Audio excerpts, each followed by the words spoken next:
listening to the Department of Orthopedic Surgery Sports Medicine Show on Doctor Radio. Welcome back to the Sports Medicine Orthopedic Show, coming to you from the NYU Langone Medical Center. I'm Dr. Dennis Cardone, joined by my co-host Lomas, Dr. Guillaume Lomas.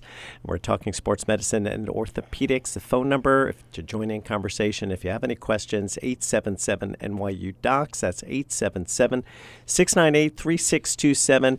And joining us, an extraordinary athlete and a very special guest, Colin O'Brady. Colin, a professional endurance athlete who recently broke the world record for the fastest time, completing the Explorers Grand Slam and for climbing the 7 summits.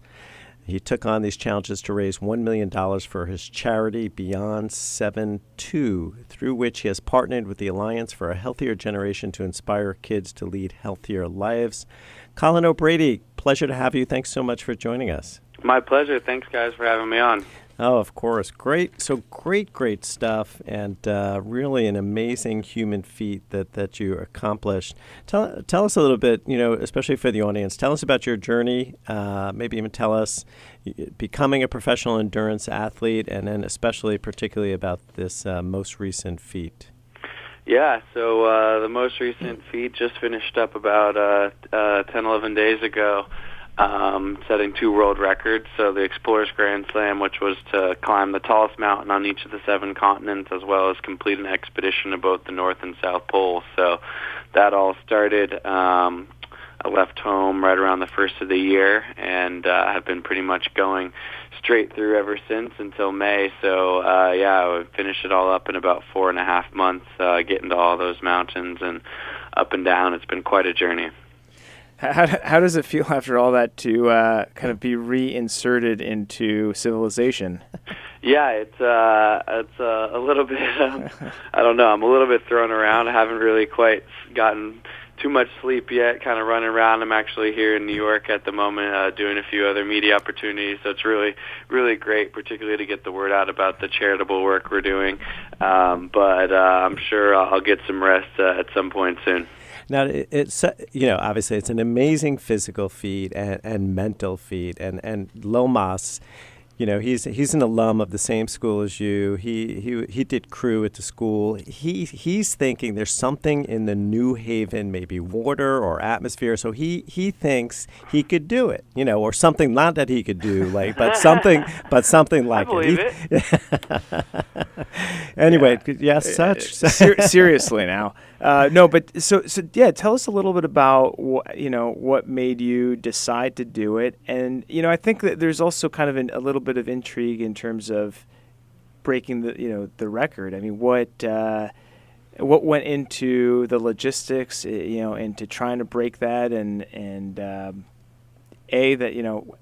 thinking that it was something attainable, given that I imagine there are so many things that can go wrong. No, absolutely. Well, the beginning of all this really traces back for me about 8 or 9 years ago. Not long after graduating from school, I was traveling around the world, and unfortunately was severely burned in a fire. I was over in Thailand, rural part of Thailand, and about 25% of my body was burned, mostly my legs and feet, and I spent quite a bit of time, a few months over in a Thai hospital, and then finally back in the United States. And it was a pretty scary time in my life, just being told that I may never walk again normally due to the sort of scar tissue over my knees and ankle joints and whatnot, the way it was healing. Really, really scary time in my life, obviously. You guys are doctors, so I'm sure you know a bit about that, how bad a burn injury can be. Interestingly enough, as a turning point in my life, my mother, wonderful woman that she is, came and sat by my bedside, and she admits now she was more or less placating me because she just wanted to see me well again, but was like, let's set a goal. What's the next thing going to be? We got to, you can't succumb to this diagnosis, and really kept me, thinking positively and believing that I could, overcome this huge obstacle. Fortunately, I was able to make a full recovery based on just a strong determination to get through that, and I focused on the idea of completing a triathlon. So Never done triathlon before, but I had been a swimmer in college. So just completing the race was my goal. And surprised the heck out of myself when 18 months later I not only completed that goal, but actually won the Chicago Triathlon with 5,000 or so participants, which was a huge shock to me to win that race, given all the circumstances. But it sort of led me on this career of being a professional triathlete and endurance athlete. So getting to more recently got to a point in my racing career, which was really fantastic, but realized I wanted to do something that not only combined my athletic pursuits, but also had a platform to do something more than just kind of my own personal success or failure on the race course. So dreamed up this world record idea with my fiance and went after it with not only the intention of breaking the world record, but more importantly, creating this platform to share the message about sort of healthy living, getting kids active outdoor and outside and engaged in that. So that's kind of the quick version of the story. We're talking about Colin O'Brady. Colin, a professional endurance athlete, recently broke the world record for the fastest time, 139 days, completing the Explorers Grand Slam, and for climbing the 7 summits in 132 days. To join in conversation, if you have any questions for Colin, 877-NYU-DOCS, 877-698-3627. What was the most difficult part of it from a, say, physically and mentally? What was it? Was there one moment, if you look back, the one moment you said, you know what, I don't know if I could go on, I don't know if I could do it, and what would that be? Anything that stands out? Yeah, I'd say, of course, Mount Everest was one of the biggest challenges, being such a tough mountain anyways, but so much of the challenge of this project really had to do with the consecutive nature of it. I was basically climbing a mountain, coming down from a mountain, getting on a plane, flying to another corner of the world, climbing another mountain, really no rest or recovery in between. So just the way the weather windows, you mentioned the challenges of the logistics as well. Huge challenge, and hats off to my fiancée, Jenna Bisa, who's been my partner in all this, figuring all that out and adjusting on the fly as we went to make it all successful. But really, Everest was the 8th of the 9 expeditions based on the weather windows, so already just the cumulative fatigue that had built up to have to go up there, and then I summited Everest on May 19th and summited Denali on May 27th. So that's only 8 days apart with, getting down from the summit of Mount Everest, flying 30 hours to Alaska, getting on a bush plane. So just the cumulative fatigue and back-to-back of it all, I think, was really the hardest challenge.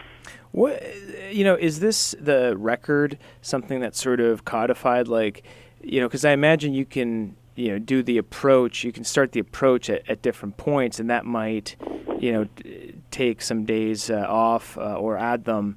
Is the record, is there kind of a start and end point? Yeah, there's kind of a generally accepted starting point for every single mountain. So for the most part, that's usually, wherever base camp is or the beginning of a national park or trail or whatever it may be. Every mountain is slightly different from another. But, yeah, Everest, for example, a lot of people do trek in from the lower part of the Khumbu Valley through that just for acclimatization, but really it's considered base camp where it starts. So for me, I was unacclimatized coming from the North Pole at sea level, so I couldn't just fly straight to base camp, but I was able to kind of skip a few of the first towns lower and fly a helicopter in halfway up before arriving to base camp. So I started at about 14,000 feet there. But so on Everest, sort of anything before base camp is kind of considered a general starting point, and each of the different mountains sort of have different that. But yeah, it's generally accepted across the mountaineering community of what those are. And did you have mountaineering experience?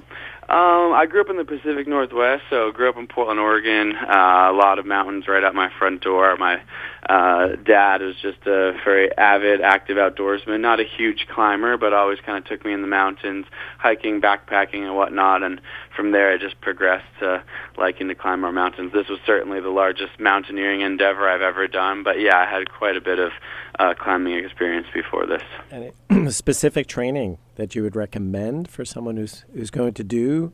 For me, it was fortunate that I'd been racing, triathlon professionally for about 6 or 7 years before that. So just the cardio and fitness from that obviously was huge throughout this entire project. But added in a lot of more strength specific stuff, a pretty strong strength regime, a lot of core strength, balance, that sort of stuff. One of the biggest things with the consecutive nature, like I mentioned, has to do with the staying healthy, just not twisting an ankle, not, doing a knee. It's so easy to do on a lot of these rough, off-camber places. So to get my body, ready to sort of handle all of that and stay healthy was a big part of it. What about something as basic as nutrition or maintaining your weight? I mean, did you have, was that an issue, maintaining your caloric intake, maintaining, a good weight for you?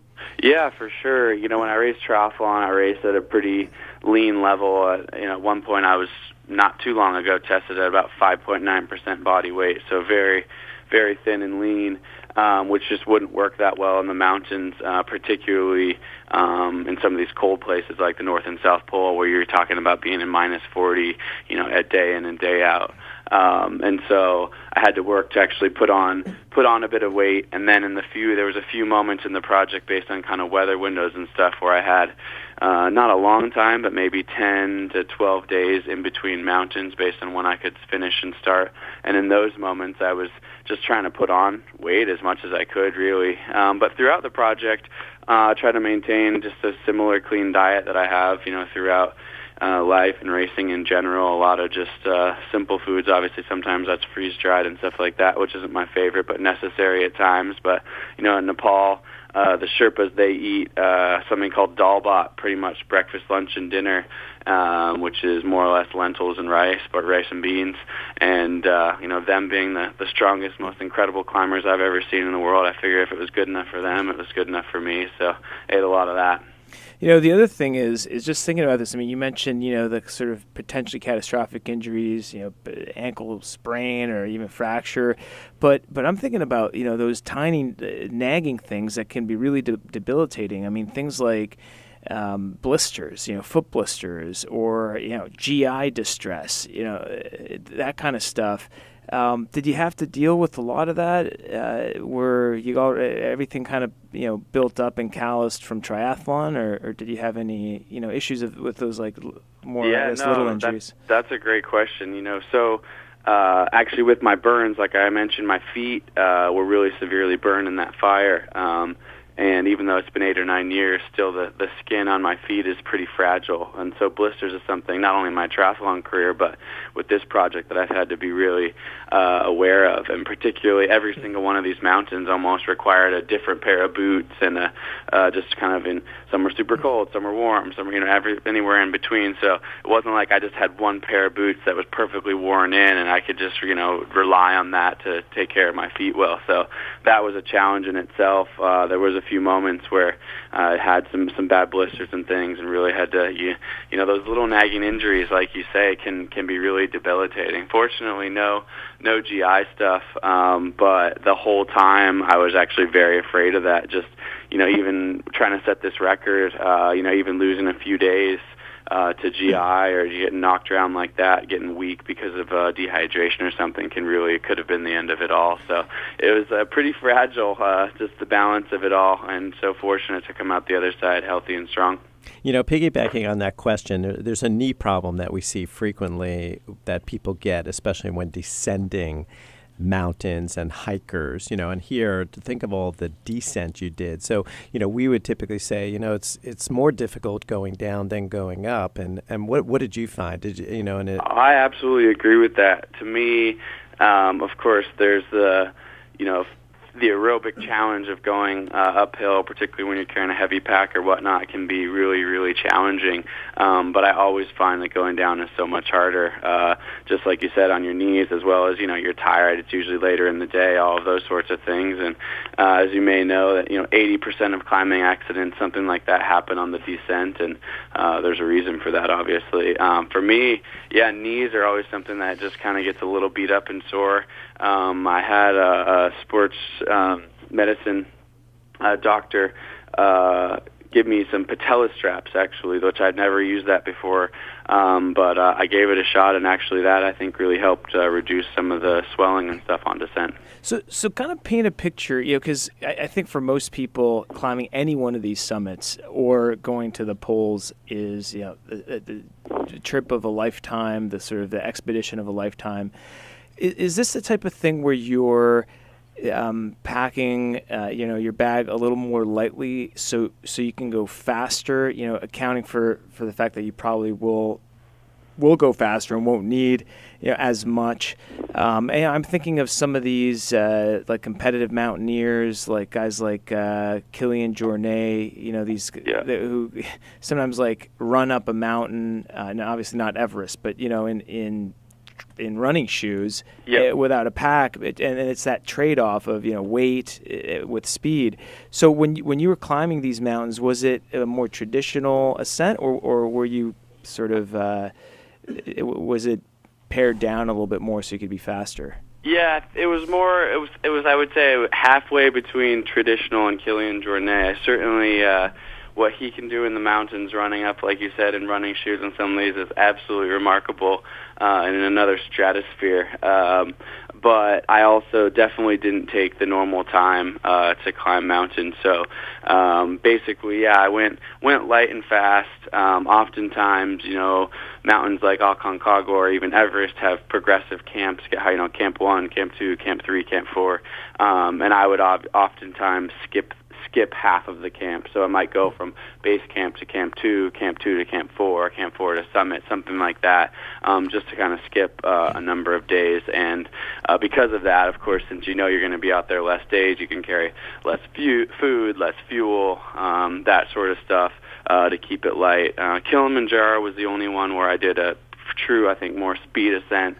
Normally Kilimanjaro, just because of the altitude, is usually climbing in about anywhere from 5 to 7 days on average. I did that climb in 12 hours, just in one big push. Up and down in 12? Up in just under 12, and then descended from there.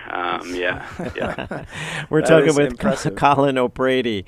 And Colin, a professional endurance athlete, recently broke the world record for the fastest time completing the Explorers Grand Slam and for climbing the 7 summits in 132 days. Our phone number 877-698-3627, 877 NYU Docs. Extraordinary. I mean, truly extraordinary.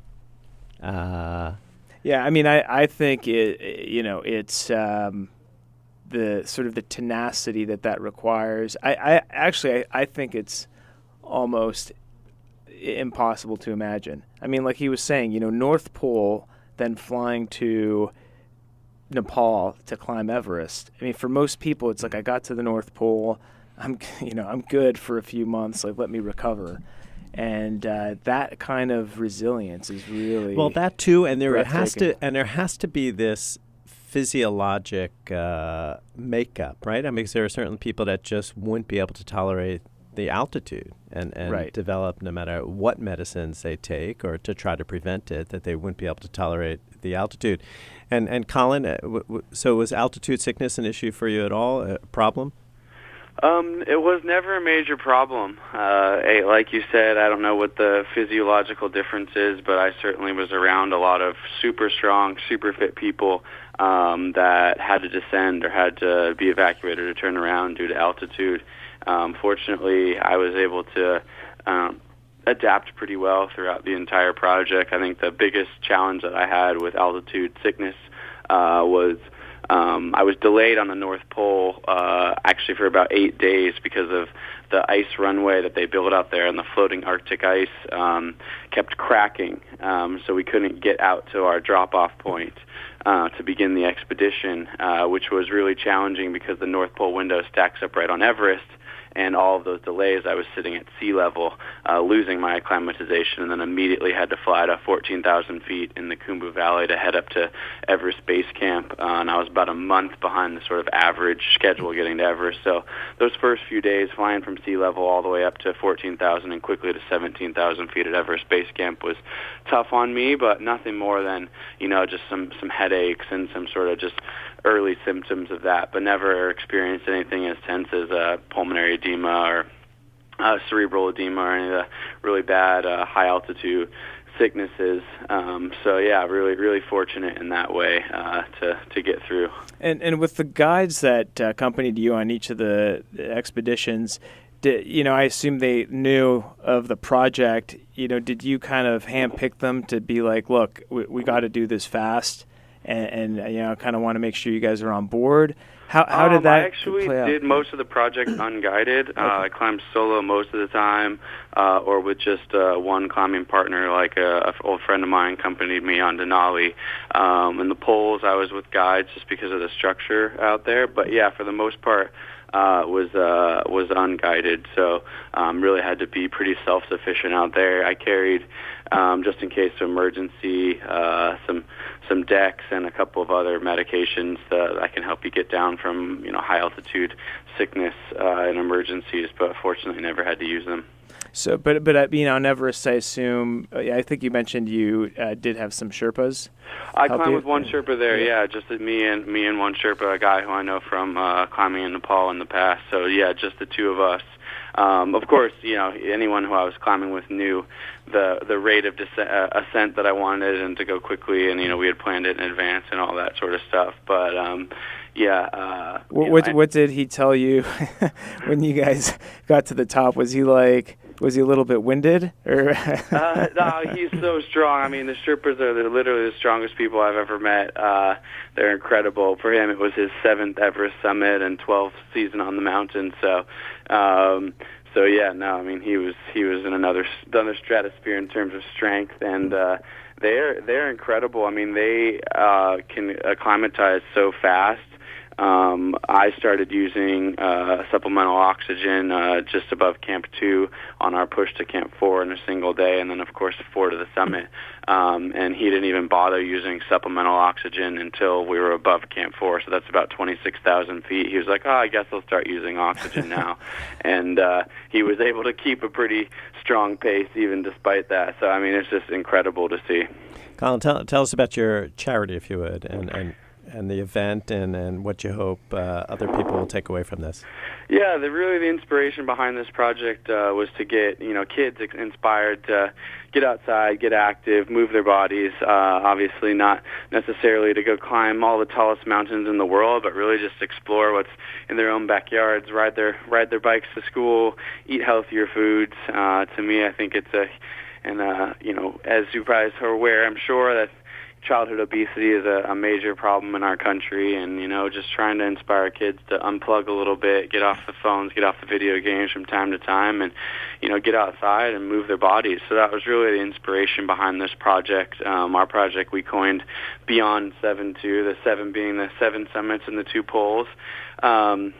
And on our website, beyond72.com, or any of our social at beyond_72, you can follow along with all of our efforts in a goal to raise $1 million in partnership with the Alliance for a Healthier Generation.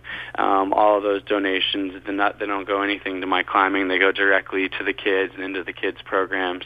And it's just been really fun for us. Before we started the project, did a huge speaking tour to a bunch of schools around, and it was just great. The kids were really excited at beginning, but maybe a little skeptical, or couldn't, like, who's this guy or whatever, but they got super into it. I was out there. So many classrooms were following along daily with the blog and the updates and the photos, so it's been really fun now that I'm back to go revisit a lot of those schools, and the kids have a million questions and really interested, and they were sending me these amazing videos throughout the time, like, my new goal is this, or my Everest is to, become a doctor one day, or to, run more laps around the school track, and it was awesome for me.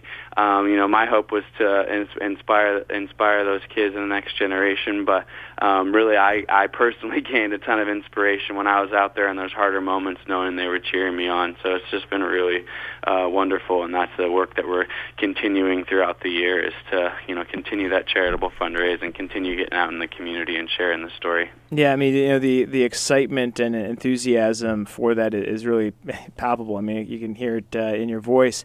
And I guess, one question is, for such an astounding accomplishment, there's always this risk of a huge letdown when you get back. You just accomplished this. It's almost like, all right, what could I possibly do next to kind of, what can I do to either stimulate my own, challenge juices or just to not feel like, this is it. Is there something that you've got planned? I don't have anything specifically planned. Getting married soon, so that's exciting for me on a personal level. And again, like I said, just continuing the outreach work that we set out to do with this project. But yeah, no, the next adventure is not planned yet, and I think you're 100% right.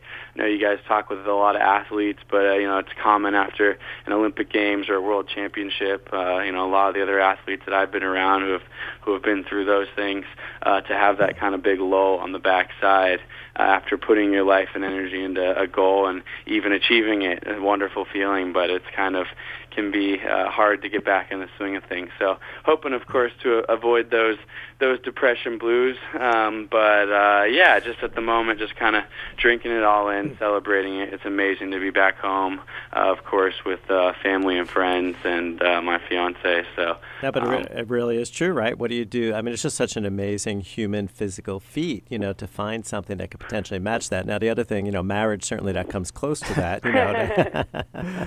Yeah, well, you are in New York City. I mean, you got the Empire State Building. A lot of stairs. Yeah, right. A lot of stairs. Right. The body needs a little rest right now. But yeah, no, I'm sure I'll dream up something. But I don't know. I guess it's never been my goal to, I'm not like, okay, what's the next world record? Oh, I got to top this. But of course, after the thrill of this entire journey, it will be interesting to assimilate that all into my life. Well, and it's kind of interesting, right? Many of the endurance athletes right now are showing a peak much later in life than where you are, late 30s, even 40s, so this potentially you're not even at your, your peak level at this stage of your life. Yeah, it's interesting. Kind of I confronted that in my triathlon career. I've been racing professionally about 6 or 7 years, but still, in my early 30s. And obviously, as you're saying, a lot of people, a lot of my peers that were peaking, winning the Ironman World Championships, that sort of thing, or in 35, 36, 37 years old. So there was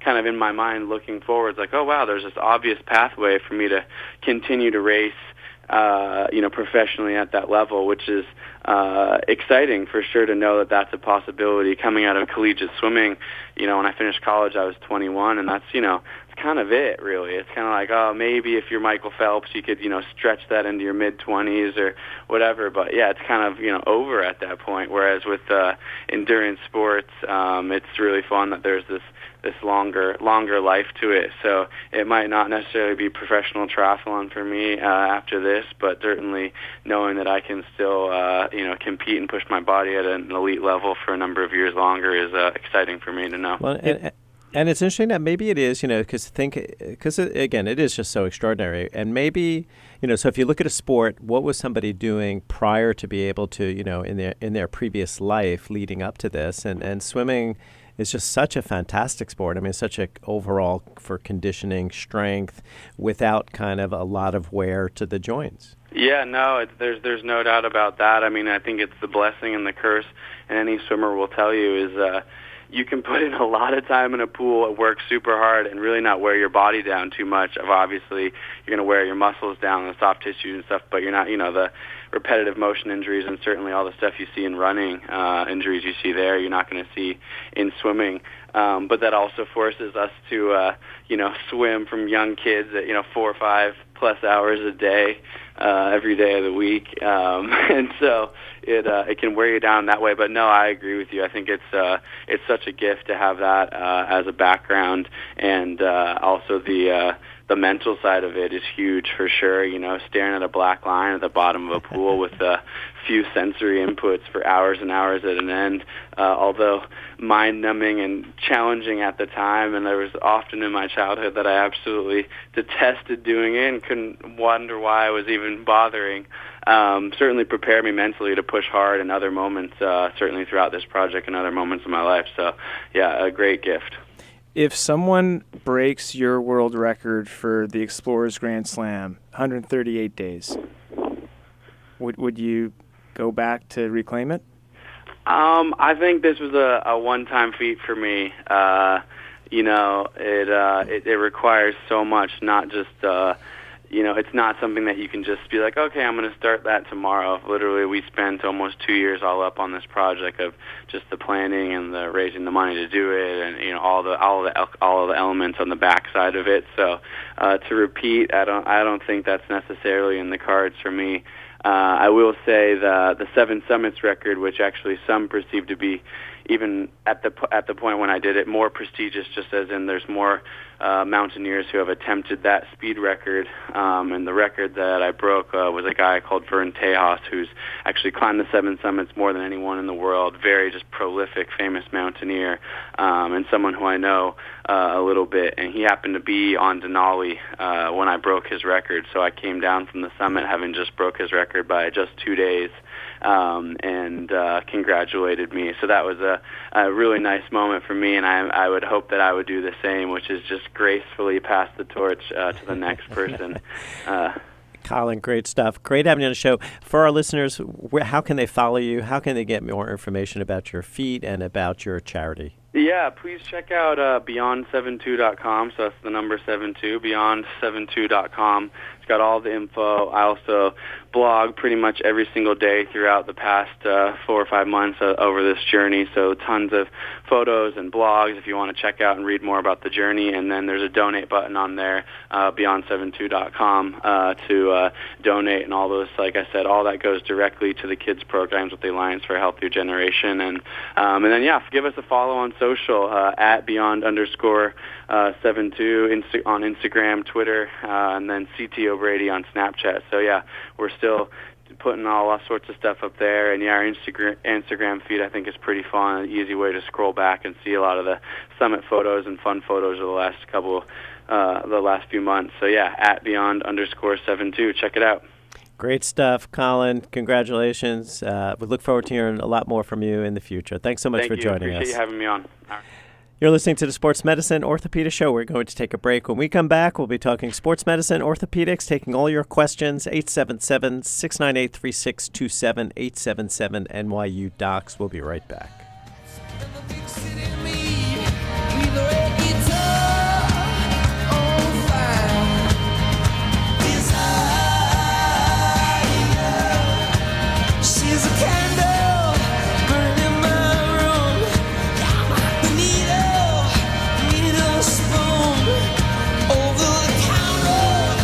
This is Doctor Radio, SiriusXM 110, and on the SiriusXM app.